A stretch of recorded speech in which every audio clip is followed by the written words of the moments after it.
সমুদ্রের জলে নামলাম। ও ভাই সাব কি লাগছে রে, ই বাবা ই বাবা।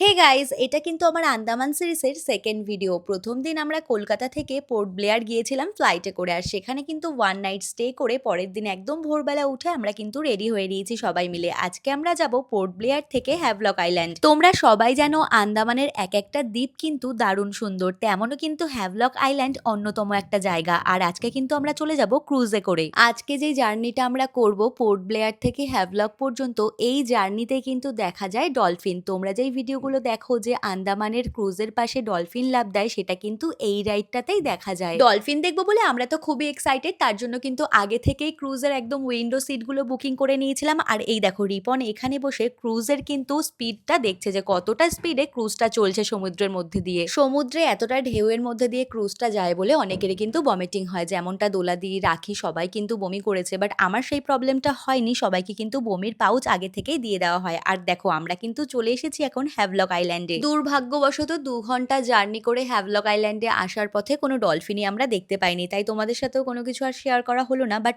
এইবার দেখো যে আমরা কোথায় চলে এসেছি। আমরা কিন্তু হ্যাভলক আইল্যান্ডে একদম বিচ সাইড একটা রিসর্ট নিয়ে নিয়েছি, সম্ভবত এটার নাম ছিল অ্যাকোয়াস বিচ রিসর্ট। আর এখানকার বিচটা দেখো কি দারুণ দেখতে। আর এখানে এসে কিন্তু এই পুচকুগুলোর সাথে দেখা হয়ে গেল। যেহেতু মিল্কিকে বাড়ি রেখে এসেছিলাম তাই মনটা অনেকটা খারাপ লাগছিল, তাই ওদের সাথে একটু খেলাধুলো করছিলাম। আর ওকে একটু ডাকতে না ডাকতেই দেখো আমাকে টেনে নিয়ে ও কোথায় চলে যাচ্ছে। আমি বারবার বলছি আমার জামাটা ছেড়ে দে, কিন্তু কিছুতেই ও শুনছে না, আমাকে টেনে নিয়ে যাচ্ছে একদম সমুদ্রের পাড়ে। আর এই রিসর্টের বিচটা কিন্তু একদম রিসর্টের গা লাগিয়ে, মানে একদম রুম থেকে বেরিয়ে সোজা হেঁটে গেলেই জাস্ট কয়েক সেকেন্ডের মধ্যে আমরা চলে আসি বিচের মধ্যে। আর এত সুন্দর জল, মানে সামনেই কিন্তু পুরো নীল জল। এসে রুম পাওয়ার সাথে সাথে কোনো রকম লাগেজগুলো রেখে আমরা কিন্তু সবাই চলে এসেছি সমুদ্রের পাড়ে, কারণ এখানে আসার জন্য কিন্তু আমরা সবাই খুব এক্সাইটেড ছিলাম। আর বিশ্বাস করো এখানের অ্যাম্বিয়েন্সটা না জাস্ট ওয়াও। প্রত্যেকটা গাছের মধ্যে কিন্তু এক একটা করে দোলনা লাগানো রয়েছে। আর এই যে সমুদ্রের জল, এই সমুদ্রের জল দেখতে দেখতেই কিন্তু সারাদিনটা এমনিতেই কেটে যাবে। কিন্তু প্রকৃতি দেখে মন ভরলেও পেটটা তো আর ভরবে না, তাই চলে আসলাম পেট পুজো করতে। আর এখানকার খাবার দাবার কিন্তু একটু সাউথ ইন্ডিয়ান স্টাইল। যাদের শুধুমাত্র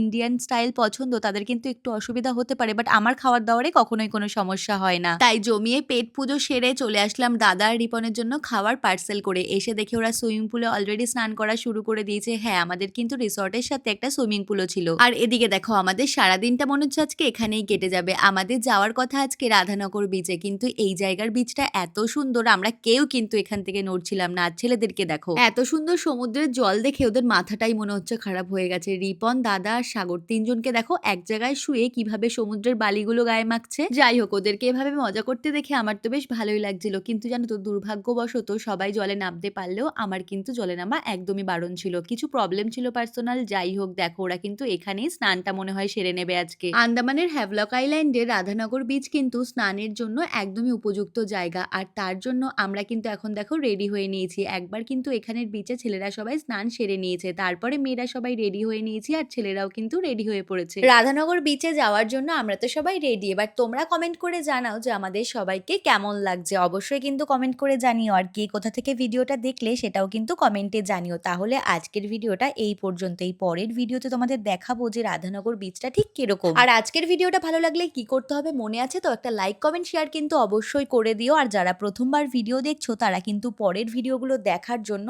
অবশ্যই ফলো করে রাখতে ভুলো না। বাই।